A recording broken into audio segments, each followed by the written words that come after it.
city of Baltimore, we're struggling. A lot of people are dying.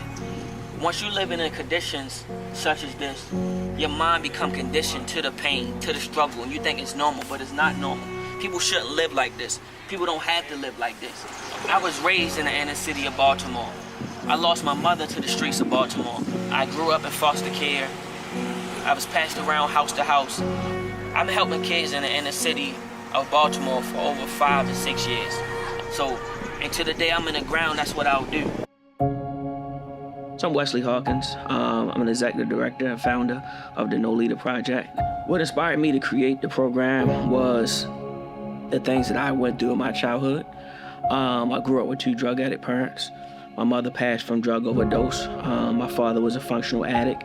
I lived in East Baltimore. We grew up on blocks where there was a ton of vacant, abandoned properties, lots of homes. And growing up like that, I couldn't respond and react in school or in the community in a way that was kind of, conducive for the environment of a classroom. And they labeled me as having a learning disability.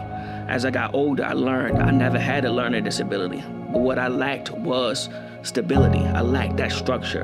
And because I wasn't able to have structure and the stability of the household and the family.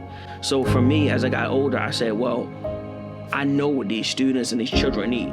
They need love. They need support. They need resources.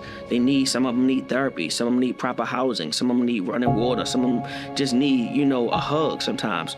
So with the Nolita project, we try to do our best to provide, those services and resources so our students can have that love, that support, that nourishment, that holistic approach of how to help the student and the family.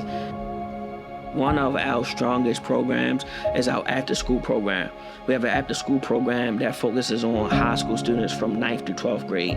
During those years, a lot of times, people tend to think because the students are in high school and they're in their teenage years, some people have the mindset of, oh, they older, they gone, you can't help them. No, it's not true. Those are years that those young men and young girls are more headed towards real life activities and stuff like that. So we like to be able to help structure, mold, prepare, and teach them for the real world. So what does that look like?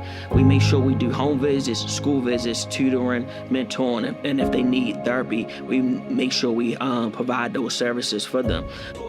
Mental illness is a disorder that affects a person's mood, thinking, and behavior. So the way that you treat someone can affect them negatively about how they feel. So I want to take a moment for all of us to make someone feel special next to you. Let's go.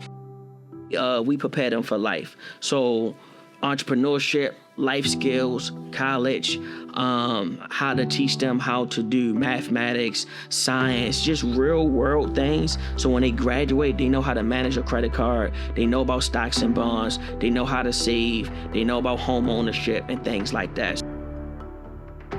With our organization, our students, once they graduate, they don't just only graduate and go off into the world. They now become mentors, tutors, and trainers themselves. So we work with our students all year round. So it's not just a one-off type of thing. So we work with our students after school, during the summer. There's a whole year-round program. So whatever they need, we make sure we try to be there. When you do that, that helps have them take accountability and responsibility for their actions. So now as they get older and mature, they can come back and be tutors or mentors or supportive staff and individuals for the younger individuals. Because we don't only work with high school students, we work with middle school students. So we start at middle school, high school, college, entrepreneurship, just a whole strategic planning. It's one, being able to be sustainable. 2, being able to reach more households and schools and programs. So the narrative be sometimes that our people don't come together to do things positive. But our people are positive, our people are great, our people are successful, our people are motivators. So we all came together to do something great today. We did a community cleanup and we wanted to continue to lift up our community.